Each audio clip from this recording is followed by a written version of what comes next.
mengatakan atau kami meyakini Nikita Mirzani bebas di pengadilan tinggi. Lalu bagaimana dengan statement mereka?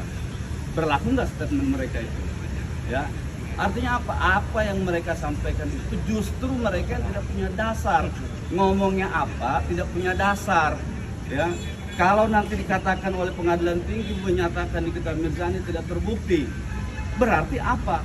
Putusan apa? Omongan yang mereka sampaikan bilang gugatan kami tidak berdasar itu justru sebaliknya mereka yang tidak berdasar ngomong tidak jelas gitu. Ya, makanya saya bilang harus dipisahkan hukum acara pidana dan hukum acara perdata. Ini ibarat minyak sama air, nggak bisa nyatu dua hukum ini gitu loh. Kalau kemudian nanti misalnya ada perkara berikutnya masih kasasi, pun juga belum bisa dijadikan sebagai dasar oleh mereka untuk melakukan bahwa menyatakan bahwa gugatan tidak berdasar gitu. Kalau dia bilang tidak berdasar ya silakan dijawab saja dalam nanti pokok perkara ini. Tapi yang jelas saya mau sampaikan itu penting buat mereka ketahui putusan pidananya Nikita dan Ismail Marzuki adalah putusan yang belum inkrah. Artinya masih bisa terjadi perubahan, masih besar adanya perubahan terhadap putusan itu. Ya, maka saya katakan di sini kami tim pengacara sekaligus tim penasihat hukum di perkara pidana mengatakan meyakini bahwa Nikita akan bebas di tingkat pengadilan tinggi. Artinya gugatan ini lanjut ya Bang, nggak ada pencabutan gugatan saya. Nggak ada, karena pihak sana juga menyinggung pihak apa mempermainkan gugatan mempermainkan pengadilan karena juga cabut. Nah itulah karena tidak membaca hukum, tidak membaca tidak ngerti hukum acaranya. Ada nggak hukum acara melarang gugat cabut?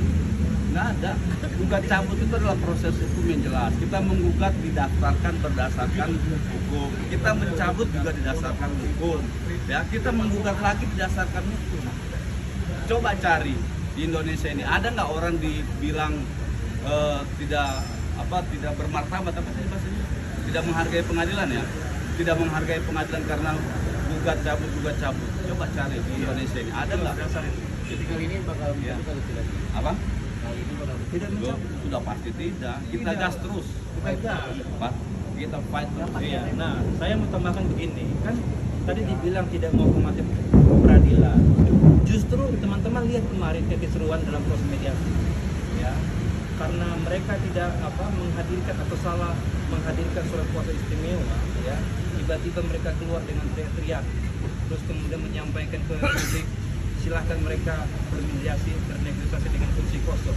Itu adalah bukti dari mereka tidak menghormati peradilan. Bukan cabut gugat. Ini jelas.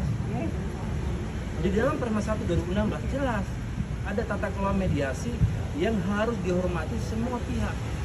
Nah, kalau perilaku begini, ya, dengan gaya begini, arogan begini, saya kira nggak tepat. Dan itu yang mencederai dari proses peradilan itu sendiri, gitu loh. Jadi jangan ada narasi bahasa yang cabut gugat. Loh, mencabut itu ada dasar hukumnya, menggugat kembali juga punya dasar hukum. Norma apa yang dilanggar? Benar nggak? Makanya saya bilang kita sebagai praktisi hukum itu bicara nggak boleh asal bicara, harus ada referensi hukumnya dan landasan hukumnya. Itu berkali-kali saya sampaikan. Baru namanya advokat, gitu loh. Sebagai bagian dari profesi nobile itu. Nah, kalau bilang bahwa jangan dicabut lagi, siapa mau cabut? Ya, kami yakin dan mantap ya dengan gugatan PMH ini, gitu loh. Dan sebenarnya begini, kalau kita mau baca baik-baik putusan 362 dan 363 itu ya, banyak putusan itu yang menjadi kekuatan kami dalam pembuktian dalam gugatan perbuatan melawan hukum. Ya, nah kalau mereka tadi mendalilkan nggak punya dasar, sudah ada putusan pengadilan, kan belum ingkrah. Gimana sih ini para senior ini, ya kan? Kok cara berpikirnya tidak senior gitu loh? Saya tidak tahu harus bilang apa. Saya hanya mau bilang apa ya? Ya, terserah kamu bikin apa, terserah. Mau belum ingkrah, mau cabut gugat, memang nggak diatur. Ya udah, pokoknya terserah, terserah. Aku cuma mau tertawa aja.